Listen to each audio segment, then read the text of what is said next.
امام حسن اور حسین بیمار ہو گئے تو حضرت فاطمہ نے منت مانگی، یا اللہ میرے بچوں کو شفا دے، میں 3 روزے رکھوں گی۔ اللہ تبارک و تعالیٰ نے بچوں کو شفا عطا فرما دی۔ اور میں سمجھتا ہوں یہ کربلا کی ٹریننگ تھی۔ روزے رکھے بچوں نے۔ کس نے روزے رکھے؟ بچوں نے۔ کس نے؟ 7-8 سال کی عمریں بچوں کی۔ حضرت علی فرماتے ہیں جب میں نے دیکھا نا میرے بچے بھی روزے سے ہیں تو میں کہیں سے تھوڑے سے جوں لایا۔ یہ شہزادے ہیں کائنات کے سب سے بڑے۔ فرماتے ہیں میں نے بی بی پاک کو دیے تو سیدہ پاک نے جوں پیسے روٹیاں پکائیں، اور جب عین افطاری کے وقت کھانا سامنے آیا تو دروازے پہ بھکاری آیا۔ عین بڑا بے نیاز ہے اللہ، عجیب رنگ ہے مالک کا۔ عین افطاری کا وقت جب آدمی کہتا ہے کہ فٹافٹ ہو جائے، بھکاری دروازے پہ آیا اور اس نے صدا دی، او میرے رسول کے گھر والوں، کئی دنوں سے روٹی نہیں کھائی۔ حضرت علی نے، حضرت فاطمہ نے بچوں کی طرف دیکھا تو امام حسین چھوٹے تھے سب سے، انہوں نے سب سے پہلے برتن اٹھائے کھانے والے، اور کہنے لگے اماں میں نہ دے کے آؤں۔ حضرت فاطمہ رشک کرنے لگیں، مصطفیٰ کے نواسے باہر گئے، اپنے حصے کا کھانا وَيُؤْثِرُونَ عَلَىٰ أَنفُسِهِمْ وَلَوْ كَانَ بِهِمْ خَصَاصَةٌ۔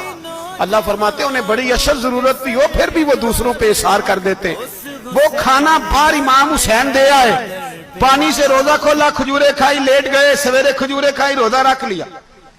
شام ہوئی تو حضرت علی فرماتے ہیں میں پھر اگلے دن کے روزے کے لیے جوں لایا، فاطمہ نے پیچھے روٹیاں پکائیں۔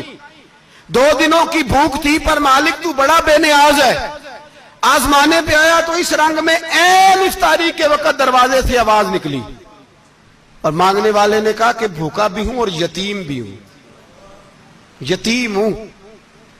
حضرت فاطمہ کہنے لگی بیٹا دیر نہ کرنا، یتیم کا پیٹ بھرنے میں دیر نہیں ہونی چاہیے۔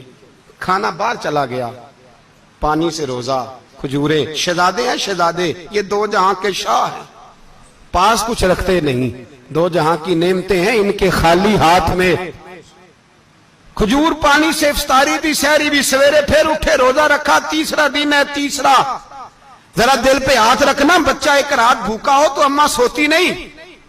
اور میں کہا کرتا ہوں اماں فالج والی ہو نا، فالج والی ماں، فالج زدہ، تو آدھی رات کو اس کا بیٹا جوان کہے تھوڑی بھوک لگی ہوئی تھی تو اماں کو رینگنا بھی پڑے تو وہ رینگ کے بھی جاتی ہے، روٹی پکاتی ہے، کہتے ہیں میرا لال بھوکا نہ سو جائے۔ اور مصطفیٰ کی بیٹی سے زیادہ بچوں سے کون پیار کر سکتا ہے؟ اور 3 دن کے بھوکے بچے، تیسرا دن آیا، بڑے حوصلے سے بی بی کہہ دیتی ہے چھوڑو ان کا تو کام ہے، یہ تو آتے رہتے ہیں، میرے بچے بھوکے، تم پہلے روٹی کھاؤ۔ لیکن میرے بھائی کربلا ایسے نہیں سجا